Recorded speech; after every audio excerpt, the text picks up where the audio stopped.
Hello students, अब हम लोग डिस्कस करने वाले एक्सरसाइज 4.2।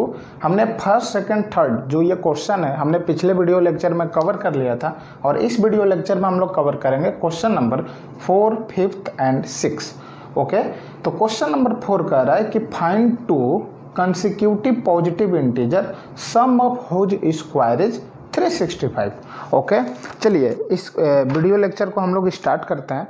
देखिए क्वेश्चन कह रहा है कि आपको बताना है दो पॉजिटिव इंटीजर, ठीक है, जो कि कंसेक्यूटिव होना चाहिए। तो सबसे पहले समझते हैं कि ये कंसेक्यूटिव क्या होता है। What is consecutive? देखो हमने एक वीडियो में बताया भी है कि कंसेक्यूटिव नंबर किसको बोला जाता है। दो कोई भी लगातार जो नंबर होते हैं लाइक 1 2 3 4 5 6, तो इस टाइप के जो नंबर होते हैं, जैसे मैं बोल दिया कि 1 2 3 4 5 6, तो ये सारे के सारे कंसेक्यूटिव नंबर है एक दूसरे के बीच, ठीक है। अगर मैं बात करूं फर्स्ट और सेकंड के बीच, तो ये दोनों एक दूसरे के लगातार नंबर हैं, ठीक है। इनका डिफरेंस कितना होगा? इनका डिफरेंस हो जाएगा 1। तो देखो कोई भी दो नंबर जिनका डिफरेंस 1 के बराबर हो, उसी दो नंबर को हम लोग बोलते हैं कंसेक्यूटिव। जैसे 1 और 2 कंसेक्यूटिव नंबर है, 2 और 3 कंसेक्यूटिव नंबर है, 3 एंड 4 कंसेक्यूटिव है। लेकिन अगर आप ये कहोगे कि 3 एंड 5, तो 3 and 5 is not a consecutive number. Okay, क्यों? क्योंकि बीच में 4 भी आएगा। हाँ, 3 4 को बोल सकते हो आप कंसेक्यूटिव, ठीक। तो आई होप आप ये तो समझ गए होगे कि कंसेक्यूटिव नंबर क्या होता है, ठीक है। तो अब मान लेते हैं, ठीक है, अब क्वेश्चन का सॉल्यूशन करते हैं कि let 2 positive consecutive number is x and x plus 1, ठीक है। अगर हम एक नंबर को x मानते हैं तो बताइए दूसरा नंबर को ऑब्टेन करने के लिए हमें क्या करना होगा? 1 ऐड करना होगा, ठीक है। तो दोनों नंबर क्या हो जाएंगे? x and x plus 1। अब कह रहा है कि इनका जो स्क्वायर है, स्क्वायर मैं इनका स्क्वायर कर दो, इनका स्क्वायर करने का जो सम होगा वो 365 के बराबर होना चाहिए, ठीक है। तो मैं यहाँ से लिखता हूँ अकॉर्डिंग टू क्वेश्चन, ठीक है। क्वेश्चन के अकॉर्डिंग कह रहा है कि x square plus x plus 1 का होल स्क्वायर ये बराबर होना चाहिए 365 का, ठीक है। सम ऑफ स्क्वायर ऑफ नंबर हो गया। चलिए ये हो जाएगा आपका सिंपली एक्स स्क्वायर प्लस, इसको हम एक्सपेंड कर देंगे तो क्या हो जाएगा? X square plus 1 plus 2x equal to 365, ठीक है। अब देखिए x square plus x square क्या हो जाएगा? 2x स्क्वायर प्लस 2x को ला देते हैं यहाँ 2x प्लस 1 इक्वल टू 365। तो यहाँ तक तो आप समझ गए होंगे। अब हमें इस 365 को लेफ्ट हैंड साइड लाना है, तो क्या हो जाएगा? 2x square plus 2x minus 364 equal to 0। देखिए 365 को मैं लेफ्ट हैंड साइड लाऊंगा तो ये हो जाएगा माइनस 365 और प्लस 1, तो एक घट जाएगा तो ये हो जाएगा माइनस 364, ठीक है। अब थोड़ा सा ना हम लोग क्वेश्चन को आसान करने के लिए इस जो दो देखिए यहाँ भी 2 है, यहाँ भी 2 है और यहाँ भी 2 से डिविजिबल हो सकता है, तो मैं 2 को काट दूंगा, ठीक है। तो यहाँ से 2 और ये कितने बार में कटेगा? 182 टाइम्स में। तो ये हो जाएगा आपका x square plus x minus 182 equal to 0, ठीक है। अब यहाँ से देखिए हमें फैक्टर निकालना है। फैक्टर कैसे निकलेगा? फैक्टर के लिए देखिए हम एक उपाय बताते हैं कि आप जो दो किनारे वाले नंबर हैं, ठीक है, ये जो x है यहाँ क्या है? 1 है, यहाँ क्या है? 182 है। तो आप ना इनका मल्टीप्लिकेशन कर लो, ठीक है। तो मल्टीप्लिकेशन करोगे तो 182 इंटू 1 क्या हो जाएगा? 182। इनका आप प्राइम फैक्टर निकाल लो, तो ये 2 से कितना हो जाएगा? 9 1, फिर ये डायरेक्ट 7 बार में जाएगा 13 टाइम्स में। तो अब देखिए इसको मल्टीप्लाई कर दो तो 7 2 जा क्या हो जाएगा? 14 इंटू 13, ये 182 के बराबर होगा।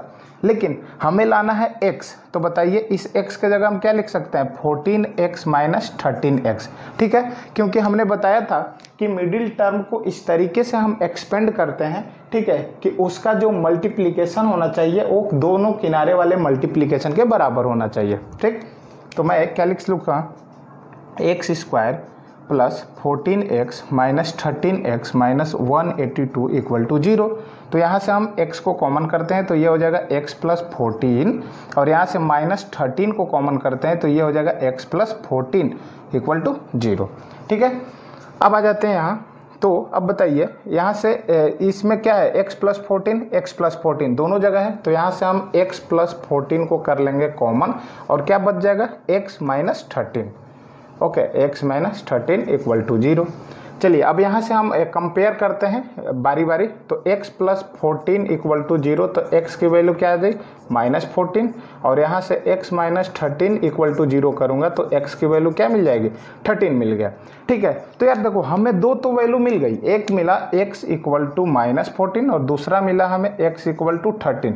लेकिन क्वेश्चन में पूछा है कि जो दोनों नंबर होने चाहिए वो कंसेक्यूटिव होना चाहिए, लेकिन जो हमें नंबर ऑब्टेंड हो रहा है वो है माइनस 14 और 13, और माइनस 14 और 13 ये दोनों कंसेक्यूटिव नंबर नहीं होते हैं। ठीक है, तो यार अब क्या किया जाए, तो देखिए अब डरने की कोई बात नहीं है। क्वेश्चन में आपको पूछ रखा है फाइंड टू पॉजिटिव कॉन्सिक्यूटिव, आपको पॉजिटिव निकालना है, लेकिन यहाँ आंसर में हमें क्या मिल रहा है, निगेटिव मिल रहा है। तो हम क्या करेंगे, देखिए अगर मैं इस निगेटिव को पॉजिटिव कंसीडर कर लूँ, ठीक है, तो 13 और 14 13 एंड 14 ये दोनों कंसिक्यूटिव नंबर हो जाएंगे। ठीक है, हो जाएंगे। तो मैं क्या करूँगा, क्वेश्चन को समझने के लिए, ठीक है, क्वेश्चन के अकॉर्डिंग चलने के लिए मैं इस माइनस 14 को 14 कंसीडर कर लूँगा। ठीक है, 14 13 देखिए हालांकि सेटिस्फाई ये भी करेगा और सेटिस्फाई ये भी करेगा, लेकिन क्वेश्चन के अनुसार कंसेक्यूटिव पूछने के कारण मैं इस माइनस 14 को पॉजिटिव ट्रीट करके चलेंगे। ठीक है, कोई दिक्कत नहीं। चलिए अब हम लोग बात करते हैं क्वेश्चन नंबर नेक्स्ट के बारे में। देखिए क्वेश्चन नंबर 5 कह रहा है कि the altitude of a right triangle is 7 centimetre less than its base. ठीक है, if the hypotenuse is 13 centimetre then find the other two side. देखिए क्वेश्चन क्या कह रहा है, क्वेश्चन कह रहा है कि एक राइट एंगल ट्रायंगल है। ठीक है, ये एक राइट एंगल ट्रायंगल है। ठीक है, अल्टीट्यूड किसको बोलते हैं, परपेंडिकुलर को ही हम लोग बोलते हैं अल्टीट्यूड। ठीक है, और ये है आपका बेस और ये है आपका हाइपोटेनस। तो इसमें हाइपोटेनस का वैल्यू सीधे दे रखा है, कितना, 13 सेंटीमीटर। ओके, और ये कह रहा है कि जो भी अल्टीट्यूड का डायमेंशन है, लेंथ है, वो बेस से 7 सेंटीमीटर कम है। ठीक है, तो हम क्या करते हैं कि let the length of base is x। ठीक है, हमने बेस को कितना माना, x सेंटीमीटर माना। ठीक है, तो ये बेस कितना हो जाएगा, x सेंटीमीटर। तो अब बताइए अकॉर्डिंग टू क्वेश्चन, ठीक है, अल्टीट्यूड कितना है, altitude is 7 centimetre less then base. ठीक है, 7 सेंटीमीटर क्या है, कम है। तो बताइए अल्टीट्यूड कितना हो जाएगा, x माइनस 7। हमने बेस में से 7 घटा दूंगा तो वो अल्टीट्यूड मिल जाएगा, ये हो जाएगा x माइनस 7। चलिए अब बात यहाँ तक बन गई। अब हमें क्या करना है, सिंपली कि हमको बेस और अल्टीट्यूड का लेंथ बताना है कि उसकी वैल्यू कितनी कितनी होगी। ठीक है, तो देखो यार आपको अल्टीट्यूड भी पता है, बेस भी पता है, हाइपोटेनस भी पता है, तो इन तीनों में रिलेशन देता है पाइथागोरस थ्योरम।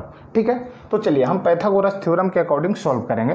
तो अकॉर्डिंग टू पाइथागोरस थ्योरम, ठीक है, पाइथागोरस थ्योरम क्या कहता है कि जो हाइपोटेनस का स्क्वायर होता है that are equal to square of sum of perpendicular and base.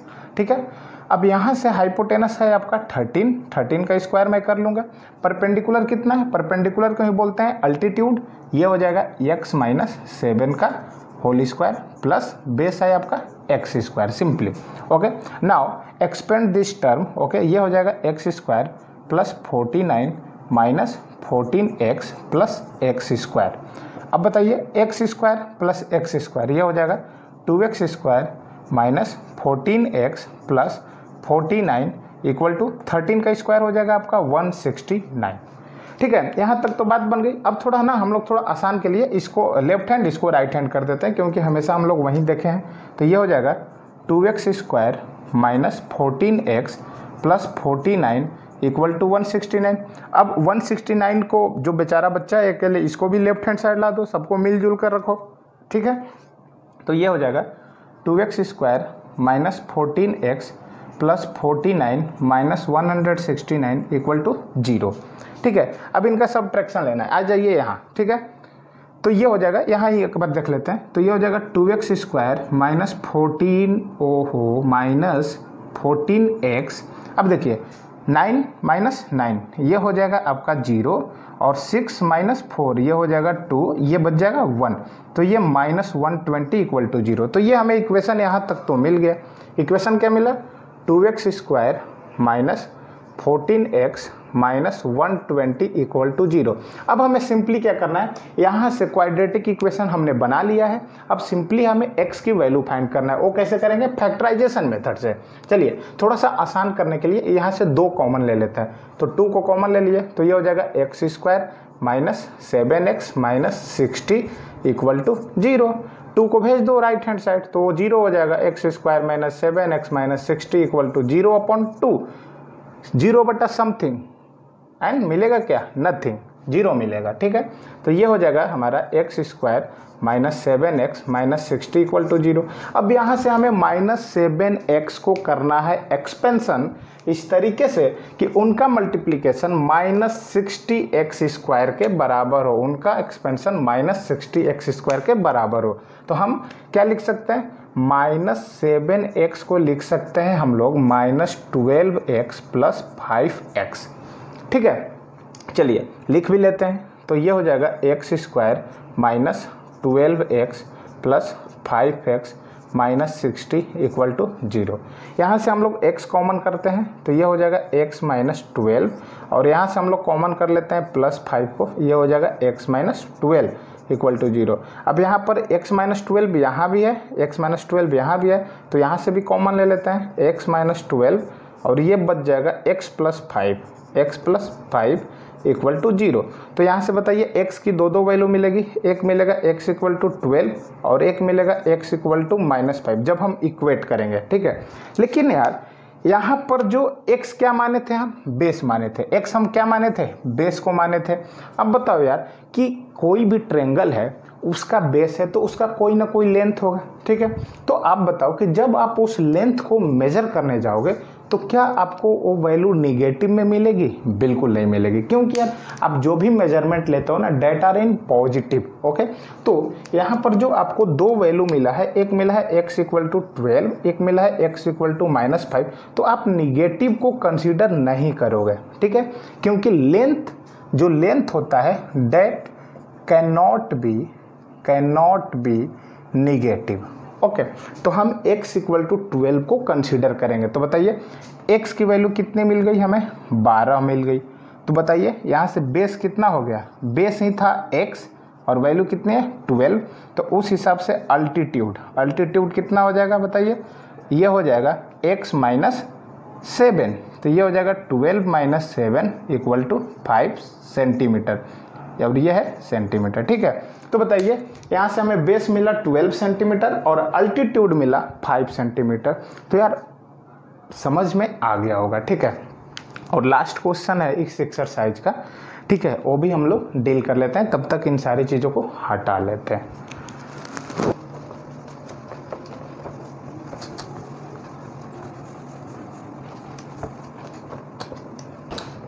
तो यार जो क्वेश्चन नंबर 6 है ना, एकदम वाकई में एकदम 1 किलोमीटर का सवाल है। ठीक है, इन्होंने जितना स्टेटमेंट लिख रखा है उससे काफ़ी ज़्यादा छोटा होता है। ठीक है, और ये मैथमेटिकल का ना, ये यार मैथमेटिक्स का ये पता ना हमको फैक्ट लगता है कि शायद ऐसा होता है। हम भी जब पढ़ते थे तो हमारे साथ भी ऐसा होता था।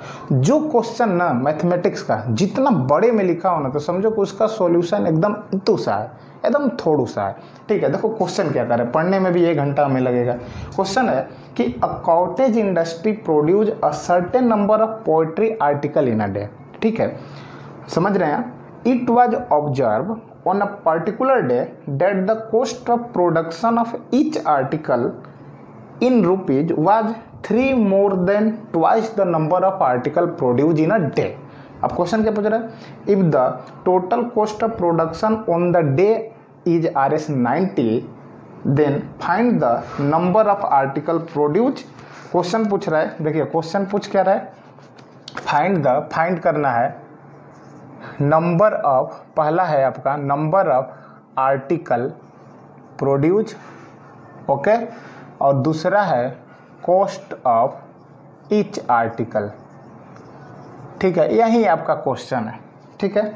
अब ध्यान से देखिए, आप क्वेश्चन हमने रिपीट कर दिया है, आप समझ गए होंगे। देखिए हम एक बार और बता दे रहे हैं। देखो एक कॉटेज इंडस्ट्री है जो कि पोएट्री आर्टिकल बनाती है, ठीक है, और वो ये कह रहे हैं कि जो वो कंपनी है, जो भी इंडस्ट्री है, ठीक है, उसमें आपको जो बना रही है, तो जितना वो एक दिन में पोएट्री आर्टिकल को बना रही है, ठीक है, उसका जो दाम है एक दिन का प्रोडक्शन का, वो है 90 रुपीज़, ठीक है। तो क्वेश्चन में पूछ रखा है कि यार कितना नंबर ऑफ आर्टिकल प्रोड्यूस हो रहा है और कॉस्ट ऑफ ईच आर्टिकल आपको बताना है, ठीक। तो हम मान लेते हैं, let number of article produced in a day is x, ठीक है। मान लेते हैं कि वो कंपनी जो है, वो इंडस्ट्री जो है, एक दिन में एक्स आर्टिकल प्रोड्यूस करती है। तो बताइए अकॉर्डिंग टू क्वेश्चन में कह रहा है कि जो प्राइस है, प्राइस ऑफ ईच आर्टिकल वो कितना। अब सुनिए, जो एक आर्टिकल का प्राइस है वो 3 रुपये ज़्यादा है उसके पर डे के 2 गुने प्रोडक्शन से, ठीक है। अब मान लो, देखिए कह रखा है कि एक दिन में एक्स बनाई, तो इसका जो दाम है आर्टिकल का, इसके 2 गुने बनने से, 2 गुने के नंबर से भी 3 रुपये ज़्यादा है। मतलब क्या लिख सकते हैं यहाँ से कि मान लो वो एक्स प्रोड्यूस की, तो ट्वाइस क्या हो जाएगा, 2 टाइम्स ऑफ एक्स हो जाएगा, प्लस इससे भी अभी 3 रुपये ज़्यादा है, तो मतलब प्राइस ऑफ ईच आर्टिकल क्या हो जाएगा, 3 + 2x, ठीक है। यहाँ तक समझ गए। हमने क्या माना, number of article produce x माना और कॉस्ट ऑफ ईच आर्टिकल क्या माना, 3 + 2x। अब देखिए, अब कह रहा है कि एक दिन में, इसमें क्वेश्चन में दे रखा है कि एक दिन में कंपनी जो है वो टोटल 90 रुपीज़ का प्रोडक्ट बना रही है, ठीक है। तो बताइए टोटल प्राइस कैसे निकालते हैं, टोटल प्राइस कैसे निकालेंगे, price of each article into quantity produce into number of article, या वही क्वांटिटी, नंबर ऑफ आर्टिकल, ठीक है। बताइए ईच आर्टिकल का कितना है प्राइस, 3 + 2x, ओके। और नंबर ऑफ आर्टिकल प्रोड्यूस कितना हो रहा है एक दिन में, x हो रहा है, और पूरे का दाम कितना है, 90 है। बस यही तो है, कुछ नहीं। बस क्वेश्चन ना थोड़ा सा घुमा फिरा दिया है कुछ नहीं उसमें, ठीक है। बस बाकी आपको सॉल्व करना है। इसका देखिए, इसका मल्टीप्लिकेशन कर लेते हैं, तो ये हो जाएगा 3x + 2x², और ये है 90। अब जरा ना इसको इधर और इसको इधर ले लेते हैं, ठीक। तो ये हो जाएगा 2x² + 3x = 90। तो यहाँ से हमें क्या मिल जाएगा, 2x² + 3x - 90 = 0। हो तो गया, बात बन गई। अब हमें क्या करना है, सिंपली इसको फैक्टराइज करना है। अब फैक्टराइज कैसे करें, देखो, अब देखो इसमें क्या है ना, डायरेक्ट आपको चीज़ें नहीं मालूम होता है, तो आप दोनों किनारे वाला का मल्टीप्लाई कर लो, तो 92 जा 180 हो जाएगा। इसका थोड़ा प्राइम फैक्टर निकाल लो, 2 से 90, 2 से 45, ठीक है। नहीं, अब डायरेक्ट 3 से कर लेते हैं, ये हो जाएगा 15, ओके। अब आपको कुछ नहीं करना है, ठीक है।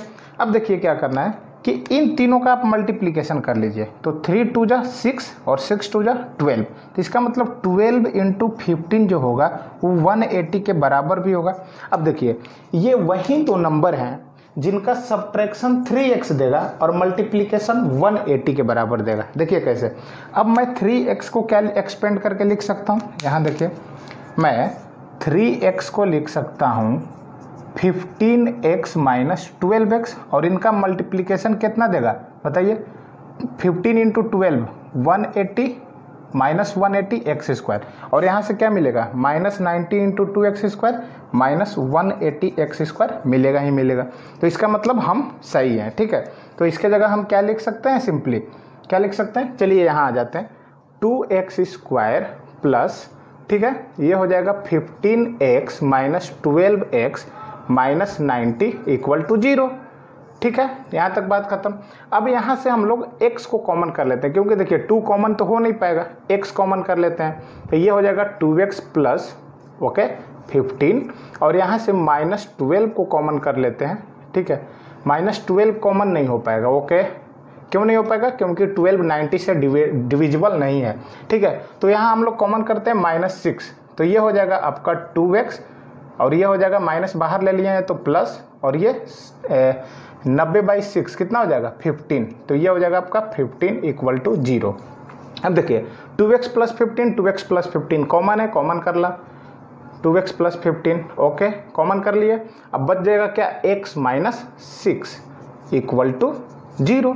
अब यहाँ से कंपेयर करते हैं तो 2x प्लस 15 इक्वल टू 0, तो यहाँ से हो जाएगा x इक्वल टू माइनस 15/2 और यहाँ से हो जाएगा x minus 6 equal to 0, x equal to 6।